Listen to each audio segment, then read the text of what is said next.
또 수고 많으셨습니다. 예수 그리스도 이름으로 하나님 말씀 증거하도록 하겠습니다. 마태복음 7장 24절에서 29절까지 말씀, 7장 24절에서 29절까지 말씀 찾으셨으면 저와 함께 교독하도록 하겠습니다. 24절, 그러므로 누구든지 나의 이 말을 듣고 행하는 자는 그 집을 반석 위에 지은 지혜로운 사람 같으리니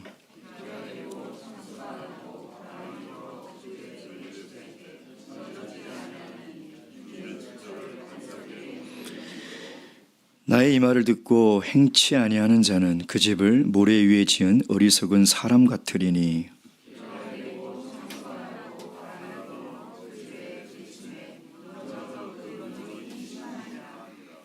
예수께서 이 말씀을 마치심에 무리들이 그 가르치심에 놀래니 이는 그 가르치시는 것이 권세 있는 자와 같고 저희 서기관들과 같지 아니함이로라. 아멘. 우리가 저번 시간부터 살펴보고 있는 것은 산상수훈의 결론의 말씀입니다. 이 결론은 분명히 우리에게 큰 부담이고 큰 도전입니다. 그러나 결코 가볍게 여길 수 없는 말씀들이죠.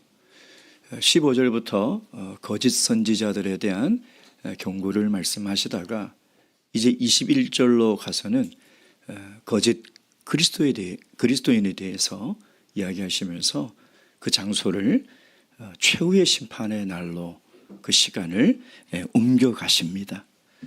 그날에는 재판장이신 우리 예수님께서 알곡과 가라지를 가리듯이 우리 믿는 성도들 중에서 가리신다는 것이죠. 참된 성도와 거짓된 성도를 가려낸다는 것입니다. 근데 마지막 날 이 심판의 기준이 내가 예수님을 열심히 믿었다, 내가 많은 능력으로 많은 기적을 행했다, 그것이 아니라는 것입니다. 이 심판의 기준은 오직 하늘에 계신 내 아버지의 뜻대로 살았느냐, 살지 못했느냐가 기준이라는 것이죠. 즉 우리는 지금까지 예수님의 산상수훈의 설교의 말씀을 귀를 기울이며 다 들었습니다. 이제 이 말씀을 몰랐다고, 듣지 못했다고 핑계를 댈 수가 없는 것이죠. 그렇다면 우리에게 주어진 과제는 이제 이 말씀대로 내가 살아갈 거냐, 아니면 살아가지 않을 거냐, 이 두 갈래의 선택에 우리는 기로에 서 있다는 것입니다. 저번 시간에 살펴본 천국에 들어가지 못하는 사람들이 어떤 사람들입니까? 세상에 억울한 일이 참 많지만 이거보다 억울한 일이 어디 있겠습니까? 말로만 주여 주여 하는 자들이 있죠. 말로만 신앙적인 얘기를 해요. 그 사람의 얘기를 들어보면 믿음이 너무 좋아요. 근데 실상은 그렇지 않다는 거예요. 그 사람이 하는 말을 들어보면 너무나 신앙인 같아요. 근데 살아가는 모습은 그렇지 않다는 것이죠. 선지자 노릇을 했습니다. 그리고 많은 귀신들을 쫓아내고 많은 능력을 행했다는 것이죠. 근데 예수님께서는 뭐라고 말씀하십니까? 내가 너희를 도무지 알지 못하니 불법을 행하는 자들아 내게서 떠나가라 라고 이야기를 하고 있다는 것입니다. 그래서 저번 시간에 살펴본 첫 번째, 천국에 들어가지 못하는 사람들은 하나님의 말씀을 지식으로만 알고 있는 사람들이라는 거예요. 하나님의 말씀을 머리로만 알고 있는 사람들이라는 것이죠. 선지자 노릇하며 말씀은 많이 가르쳤지만 그 말씀대로 살아내지 못한다는 것입니다. 말씀을 많이 들었지만 그것이 내 머리에만 머물러 있지 이것이 내 가슴으로 옮겨지고 내 삶으로 실천되지 못한다는 거예요. 그가 선지자든 간에 누구든 간에 그 직분이 천국에 들어가게 하고 그의 신앙적 노력이 구원을 얻게 하는 것이 아니라는 것입니다. 그래서 이들은 자기 기만에 빠져버리는 거예요. 여러분, 신앙을 열심히 열정적으로 신앙생활을 하는 사람일수록 조심해야 돼요. 내가 이게 나 스스로 속이고 있는 것은 아닌가. 직분자일수록 더 근신하고 깨어 스스로를 성찰해야 돼요. 제가 제일 두려워요. 아니, 하나님께서 목회자로 세워주셔서 평생을 하나님 말씀을 가르치고 하나님 말씀을 증거했는데 오늘날 주님께서 나를 모른다고 한다면 도대체 나는 어떻게 살아야 하는가? 도대체 나라는 존재는 지금 이 위치에서 뭘 하고 있는 것인가? 너무나 두렵다는 것이죠. 근데 이들은 그들의 신앙의 열정과 열심과 많은 능력이 당연히 내가 천국에 들어갈 거라고 자기 기만에 빠져버렸다는 것입니다. 그래서 예수님께 나와서 물어보잖아요. 아니, 예수님, 내가 지금 선지자 노릇을 몇 년을 하고 내가 얼마나 많은 기적을 행하며 많은 능력으로 하나님 나라를 섬겼는지 아십니까? 뭔가 잘못됐습니다 라고 재판장에게 항변하고 있다는 것이죠. 그러나 나는 너희를 도무지 알지 못한다. 내게서 떠나가라. 이들은 하나님 말씀을 머리로 지식으로만 알고 있는 사람들이라는 거예요. 오늘 두 번째, 천국에 들어가지 못하는 두 번째 사람의 유형이 뭐냐. 제가 어제 뉴스를 보는데 세종시에 신축 아파트가 이제 완공이 돼서 3월 입주 예정을 앞두고 있더라고요. 근데 부실공사예요. 입주민들이 3월 말 입주를 앞두고 이제 이사하기 전에 내가 살 집을 보러 온 거예요. 근데 제가 영상으로 봐도요, 세상에 이렇게 부실하게 집을 지어놓을 수 있을까? 말이 안 될 정도로 황당하게 집을 지어놨다는 거예요. 이 아파트가 소위 말하는 메이커 아파트입니다.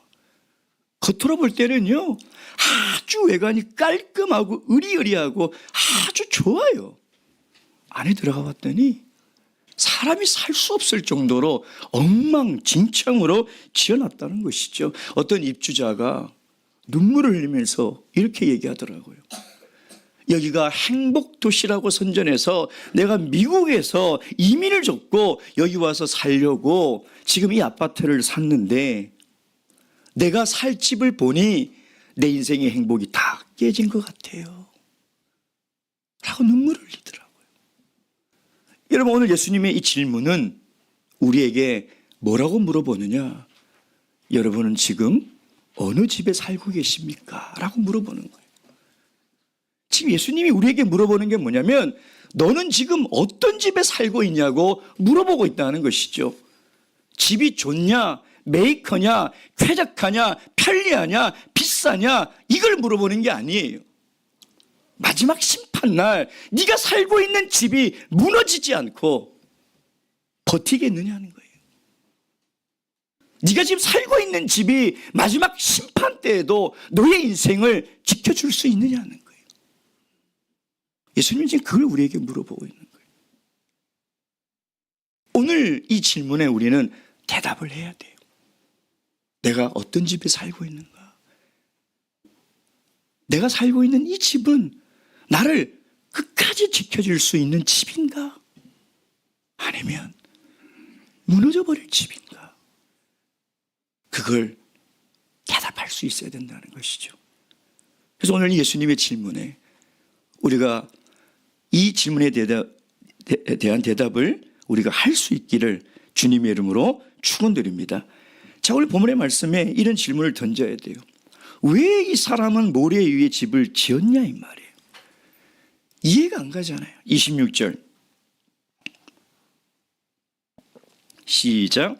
나의 이 말을 듣고 행치 아니하는 자는 그 집을 모래 위에 지은 어리석은 사람 같으니. 이거는 문화적 배경이 좀 다르죠. 어떻게 모래 위에 집을 지을 수 있습니까? 이게 말도 안 되는 소리죠. 그러나 팔레스타인의 기후는 건기와 우기가 뚜렷합니다. 건기가 굉장히 길죠. 근데 그 건기 때가 되면 강이 말라버려요. 그래서 말라버려서 이게 강이었는지 길이었는지 구분이 되지 않습니다. 그걸 와디라고 합니다. 그럼 사람들이 거기에 집을 짓는 것이죠. 그래서 긴 건기 시간에는 아무렇지도 않아요. 잘 살아요. 근데 늦가을이 지나서 이제 우기가 시작되면 이 팔레스타인은 굉장히 많은 양의 비가 내립니다. 근데 내가 집을 짓고 살고 있던 그곳이 강으로 변해버리는 거예요. 예수님 당시에도 그랬어요. 지금도 팔레스타인에 가면 이 와디라는 지역에 천막을 치고 살고 있는 베두인 족속들이 있어요. 근데 비가 확 내리기 시작하면 그걸 다 걷어서 이동을 하지 않으면 안 된다는 것이죠. 그러니 지금 이 어리석은 사람들은 이 모래 땅에 이 와디라는 지역에 집을 짓고 살아간다는 것입니다. 근데 여기에 보면 어리석다라는 말이 뭐냐면 학식이 없다, 분별력이 없다라는 의미도 있지만 또 다른 의미가 뭐냐면 불신앙적이다 이런 말이 있어요. 불신앙적이라는 거예요. 그 말은 뭐냐면 하나님의 말씀을 내가 들어서 알지만 여러분 우리가 하나님 말씀을 들으면 들을수록 자꾸 우리의 관심은 영적인 세계에 초점을 맞춰야 돼요. 하나님의 말씀은 이 땅에 잘 살고자 하는 교훈의 말씀이 아니라 눈에 보이지 않는 영적인 세계에서 우리가 어떻게 살아갈 것인가를 이야기하는 것이 하나님의 말씀인데 그 말씀을 듣고도 여전히 이 세상에 우리의 시선을 두고 이 세상에서 내가 어떻게 살아가야 할지에만 관심을 두고 살아간다면 이게 어리석은 사람이라는 거예요. 하나님의 말씀을 들었으면 내 영혼을 점검해야죠. 하나님 말씀을 들었으면 내 신앙을 돌아봐야죠.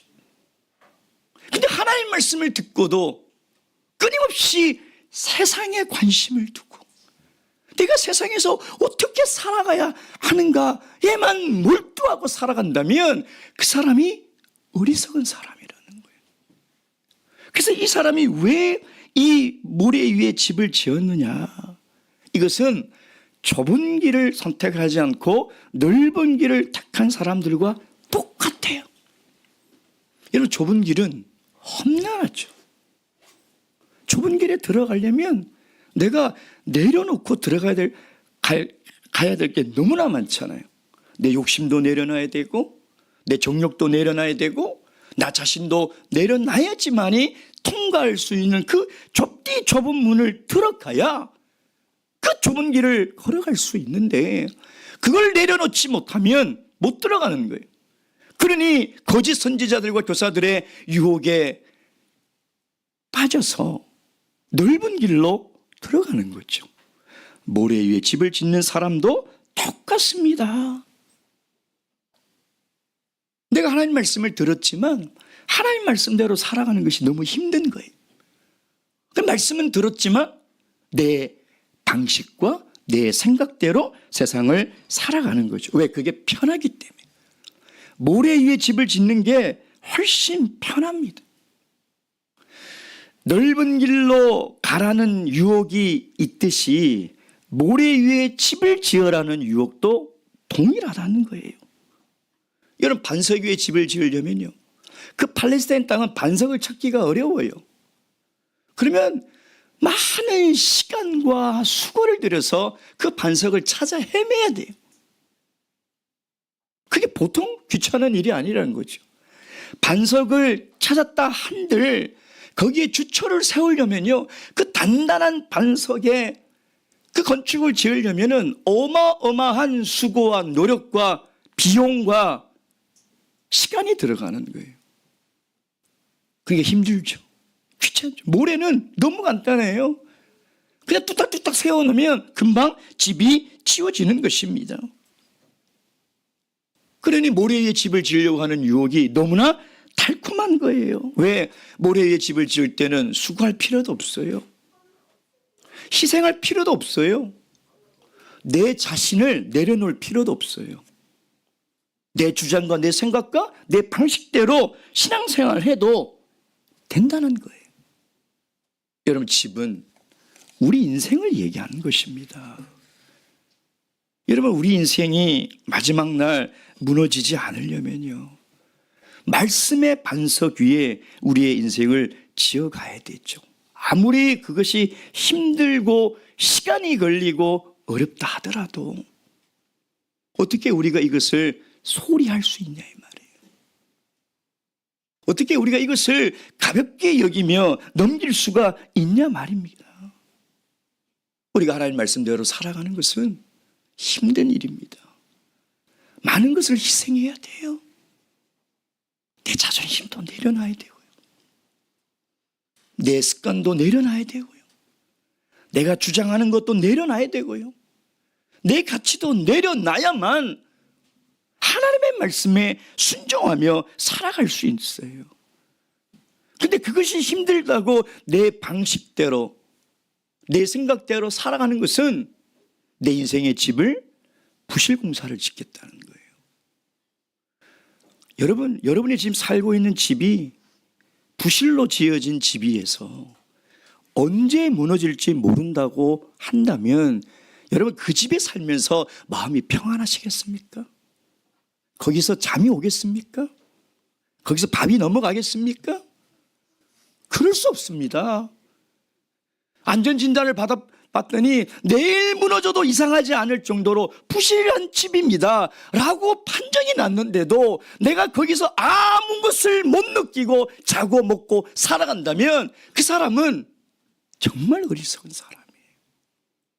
여러분, 우리 인생의 집도 마찬가지예요. 내가 지어놓은 인생의 집이 지금 부실하게 지어져 있는데 어떻게 이 속에서 하나님의 평안을 누리며 살아갈 수 있냐 이 말이에요. 그러니 하나님 말씀을 듣고 기도를 하고 하나님을 믿어도 늘 불안한 거예요. 조금만 먹어오면 마음이 불안한 거예요. 평안하지가 않아요. 염려가 몰려오고 불안이 몰려오고 두려움이 내 마음을 다 사로잡아 버리는 것이죠. 왜? 부실 공사를 했기 때문에요. 사람이 살 수 없는 그 인생의 집을 지어놓고 살고 있기 때문에 그런 것이죠. 여러분, 지금 튼튼한 아파트에 산다고 내 얘기는 아니다 라고 혹시 이렇게 생각하시는 분은 없죠. 그 얘기를 하고 있는 게 아니에요. 우리 인생의 집을 얘기하고 있는 거예요. 내 신앙의 집을 지금 어디에 지어놓냐는 거죠. 힘들지만 말씀의 반석 위에 집을 세워놓은 그리스도인은 세상이 줄 수 없는 평안을 누리면서 살아가요. 여러분, 한번 보세요. 주위에 그런 성도들이 있어요. 폭풍우가 몰아쳐도요 불안해하지 않아요. 염려하지 않고 두려워하지 않는다는 거예요. 그럼 모래 위에 집을 짓는 사람은요, 그게 편하기 때문에, 힘들지 않고 지을 수 있기 때문에 그 모래 위에 집을 짓고 살아가는 것이죠. 바라옵기는 우리가 인생의 집을 지어갈 때 이 말씀의 반석을 잡는 것도 너무나 어렵고 이 말씀대로 살아가는 것도 너무나 힘들지만 여러분, 반드시 반석 위에 집을 지으시는 지혜로운 인생이 되시길 주님의 이름으로 축원드립니다. 두 번째 우리가 살펴볼 것은 이 두 사람의 공통점이 무엇이고 차이점이 무엇인지를 우리가 봐야 돼요. 차이점이 있습니다. 그것은 한 사람은 어디에 집을 지었어요? 24절에 반석 위에. 한 사람은 어디에요? 모래 위에 집을. 이게 차이점. 한 사람은 반석 위에 집을 짓고 한 사람은 모래 위에 집을 지었다는 거예요. 자, 그런데 겉으로 보면 이 어느 집이 반석 위에 지었고 어느 집이 모래 위에 지었는지 구별이 됩니까? 구별이 안 됩니다. 왜? 그 집을 받들고 있는 가장 중요하고 기본이 되는 그 주초는 숨겨져 있어요. 숨겨져 있어요. 근데 언제 구별이 됩니까? 창수가 나고 바람이 불고 비가 몰아치면 그때 그것이 드러난다는 거예요. 모래 위에 지은 집은 버티지 못해요.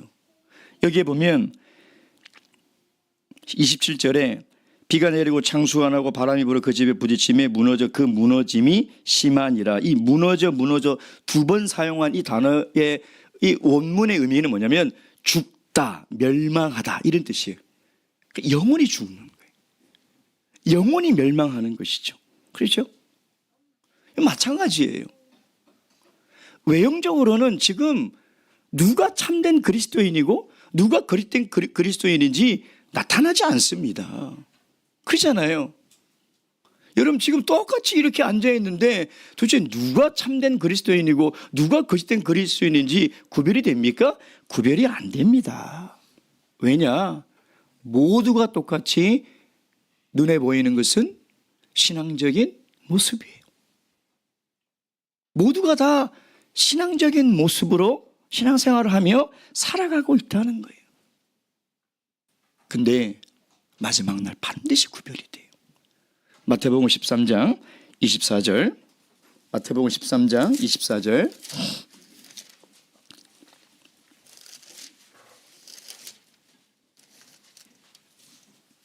(13장 24절)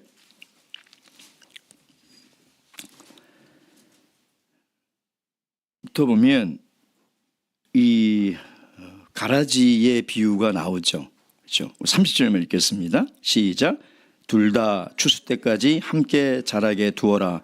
추수 때에 내가 추수꾼들에게 말하기를 가라지는 먼저 거두어 불살에게 단으로 묶고 곡식은 모아 내 곡간에 넣으라 하니라. 아멘. 마지막 날까지 기다리는 거예요. 지금 구별이 되지 않으니까. 근데 마지막 날 심판이 되면 가라지. 말씀을 듣고 그냥 머리로만 알고 있는, 그리고 신앙적 열심만으로 구원을 주장하는 그런 사람들은 다 먼저 묶어서 불태워버린다. 무너져버리는 것이죠. 그리고 알고 참된 그리스도인은 하나님이 모아서 참고 천국에 두겠다는 것입니다. 이게 차이점이에요. 공통점이 뭐냐? 24절. 다시 우리 7장 24절. 이 두 사람의 공통점이 있어요. 시작. 그러므로 누구든지 나의 이 말을 듣고 행하는 자는 그 집을 반석 위에 지은 지혜로운 사람 같으리니. 26절. 시작. 나의 이 말을 듣고 행치 아니하는 자는 그 집을 모래 위에 지은 어리석은 사람 같으리니. 이 두 사람의 공통점이 뭐죠? 두 사람 모두 다 하나님의 말씀을 들었다는 거예요. 들었다.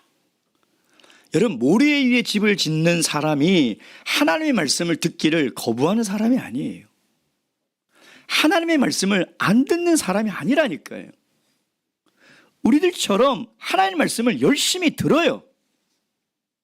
하나님 말씀 듣기를 즐겨하고 하나님 말씀 듣기를 사모해요. 그러니까 이 말은 뭡니까? 하나님의 말씀을 듣느냐의 여부가 천국에 가느냐 못 가느냐의 여부가 아니라는 거예요, 여러분. 믿음은 들음에서 나는 것이 맞지만 그 믿음의 실체, 그 믿음의 실제는 순종해야 한다는 거예요. 그 말씀대로 살아가야 한다는 거예요. 살아내지 못하는 믿음은 죽은 믿음이에요.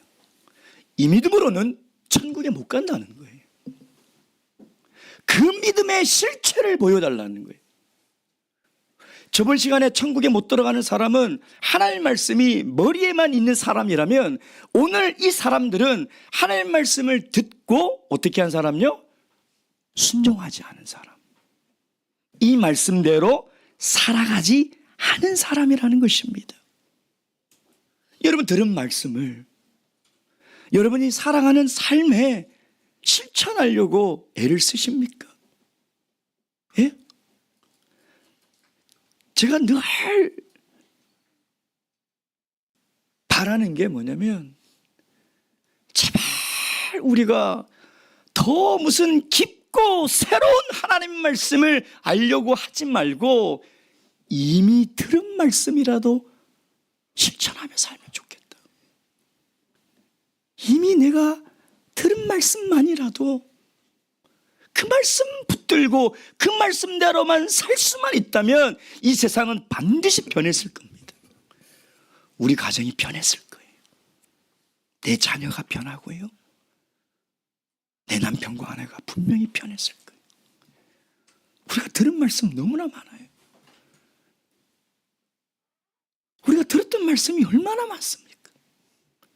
근데 뭘 또 새로운 말씀을 찾아 헤매고 얼마나 새로운 말씀을 들어야 우리가 새로워지겠냐 이 말이에요.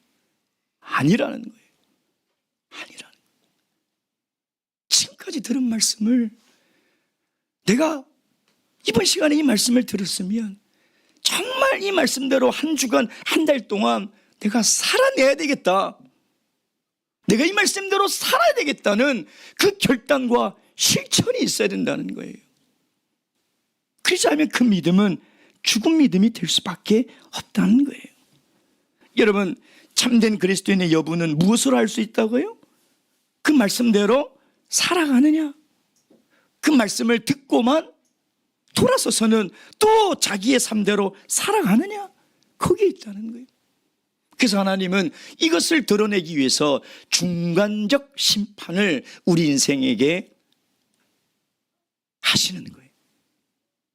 마지막 심판 때 창수가 나고 막 비바람을 몰아치면 이제 두 번의 기회가 없잖아요.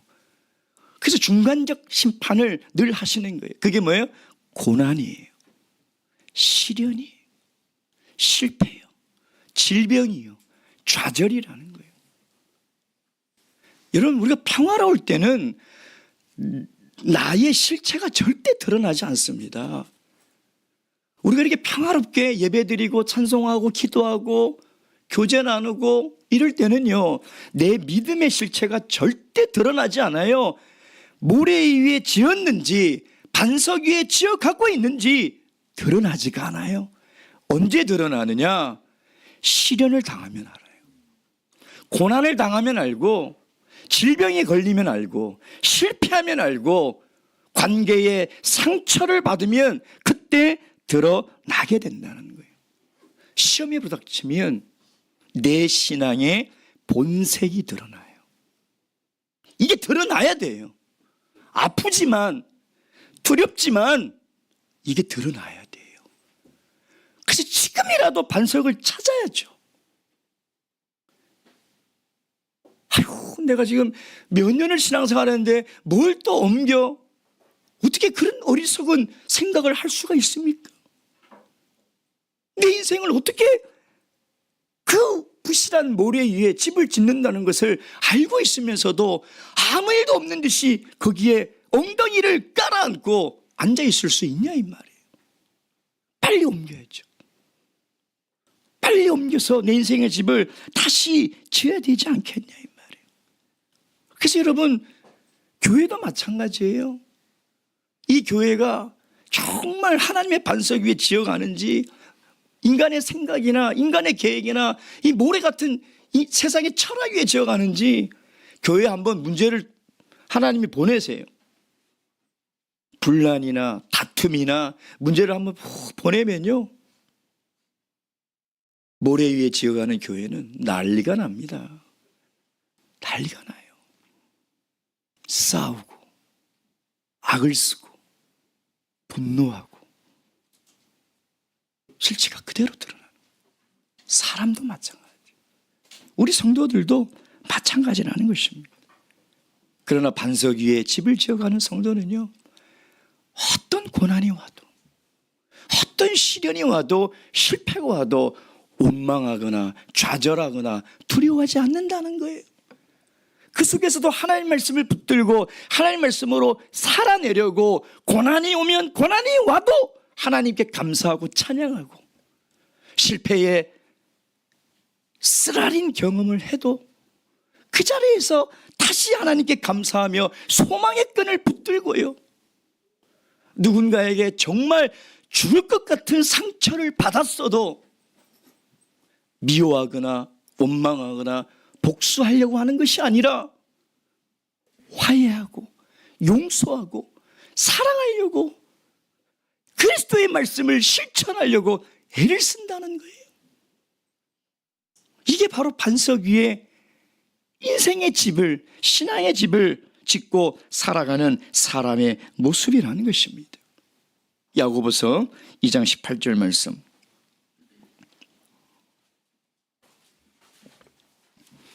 야고보서 2장 18절 말씀, 18절, 19절, 20절, 18절부터 20절까지 다 함께 읽겠습니다. 시작. 혹이 가로되 너는 믿음이 있고 나는 행함이 있으니 행함이 없는 내 믿음을 내게 보이라. 나는 행함으로 내 믿음을 내게 보이리라. 내가 하나님은 한 분이신 줄을 믿느냐? 잘하는도다. 귀신들도 믿고 떠느니라. 아하, 허탄한 사람아, 행함이 없는 믿음이 헛것인 줄 알고자 하느냐? 여러분, 귀신들이 믿는 믿음 정도를 가지고 어떻게 천국에 가겠습니까? 하나님의 말씀을 드렸으면 우리의 행함으로 우리의 믿음을 나타내야 돼요. 그러지 않으면 우리의 믿음은 죽은 믿음이 될 수밖에 없다는 것입니다. 마지막 세 번째 우리가 생각해 볼 것은 이 결론을 통해서 주님이 원하시는 것이 무엇이냐는 거예요.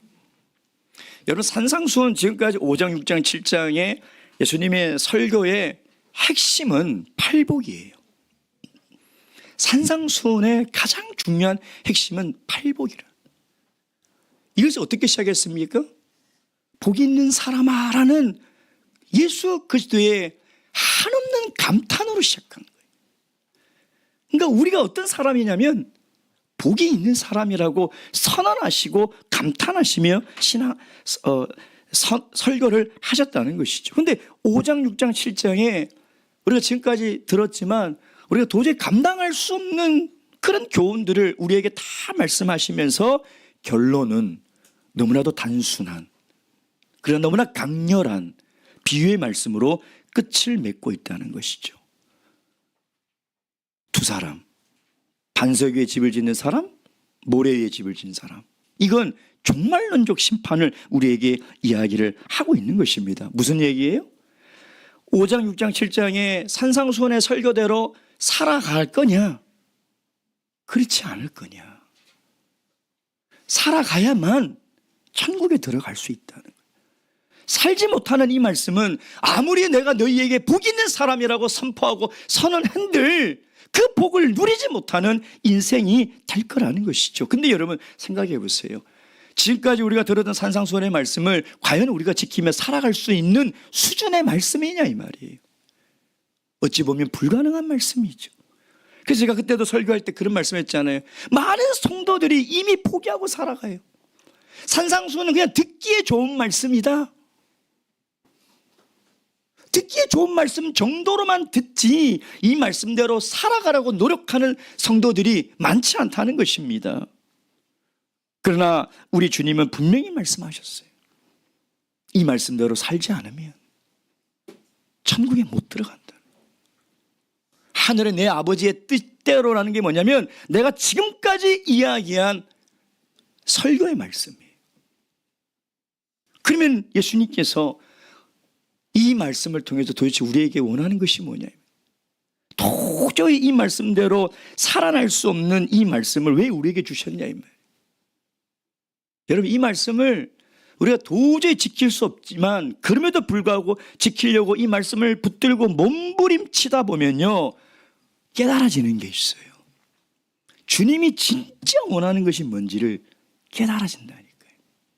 이걸 못 깨달으면 두 종류의 모래 위에 집을 짓는 어리석은 사람밖에 없어요. 첫째는 아예 처음부터 포기하는 사람. 두 번째는 끊임없이 이 말씀만 지키려고 마치 바리새인처럼 행위로만 지키려고 노력하는 사람이라는 거죠. 정말 우리 예수님이 원하는 것이 뭘까요? 마태복음 5장 20절 말씀. 마태복음 5장 20절 말씀.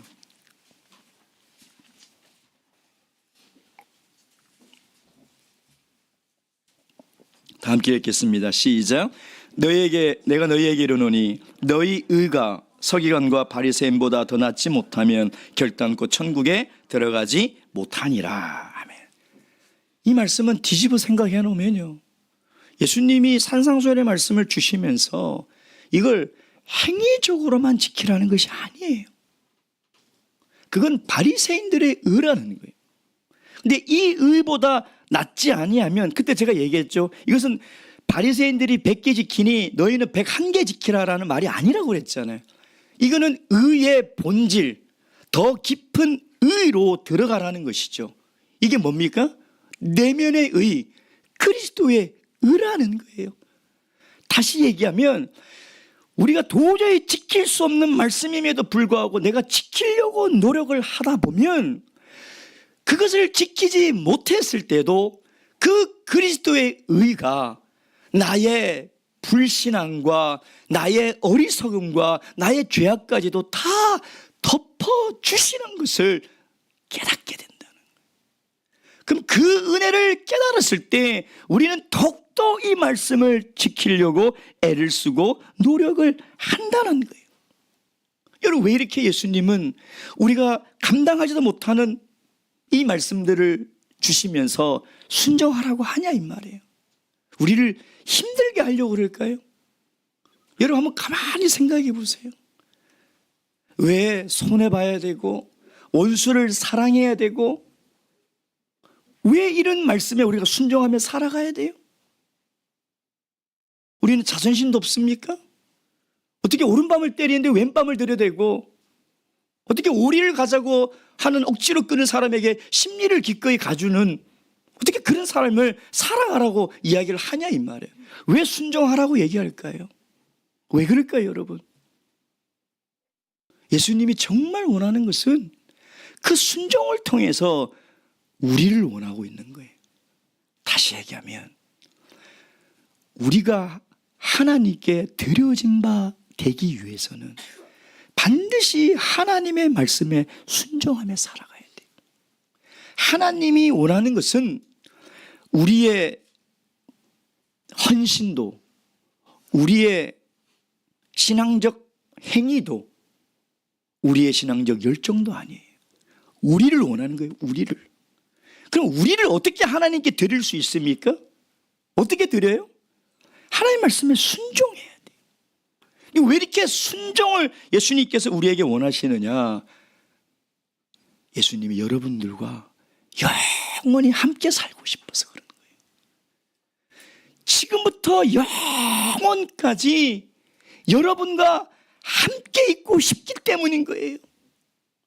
우리의 삶을 그리스도께 내어주지 못하고 어떻게 영원한 하늘나라에서 그리스도와 함께 동고동락하며 살아갈 수 있습니까?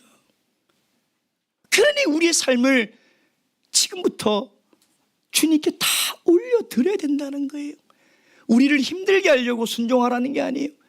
그렇게 해야 그리스도와 함께 영원한 천국에서 영원히 살아갈 수 있기 때문에 주님이 여러분과 헤어지기가 싫은 거예요. 우리를 예수님이 어떻게 구원하셨습니까? 당신의 생명으로 맞받고 구원한 당신의 자녀들이 주님과 함께 하지 못한다는 그 슬픔은 우리가 천국에 들어가지 못하는 억울함보다 훨씬 찢어지는 아픔이라는 거예요. 주님이 먼 날 여러분들을 천국에서 못 볼 때 우리 주님의 마음이 어떨 것 같아요? 자녀를 잃어버린 부모에게 물어보세요. 자녀를 잃어버린 부모에게 그 아픔이 얼마나 큰지 한번 물어보세요. 그 마음에 수천 수만 배보다 아픈 마음이 우리 주님의 마음이라는 거예요. 그래서 이 말씀대로 순종하며 살아가라는 거예요. 그래야 우리가 주님과 함께 영원히 천국에서 동거하며 살아갈 수 있다는 것이죠. 바라옵기는 편하고 싶다고 모래 위에 우리 인생의 집을 짓는 어리석은 성도가 되지 마시고 힘이 들고 어렵지만 반석의 주초 위에 내 인생의 집을 든든히 지어가셔서 주님과 영생하는 기쁨을 다 누리시는 지혜로운 인생 되시길 주님의 이름으로 축원드립니다. 묵도하시겠습니다.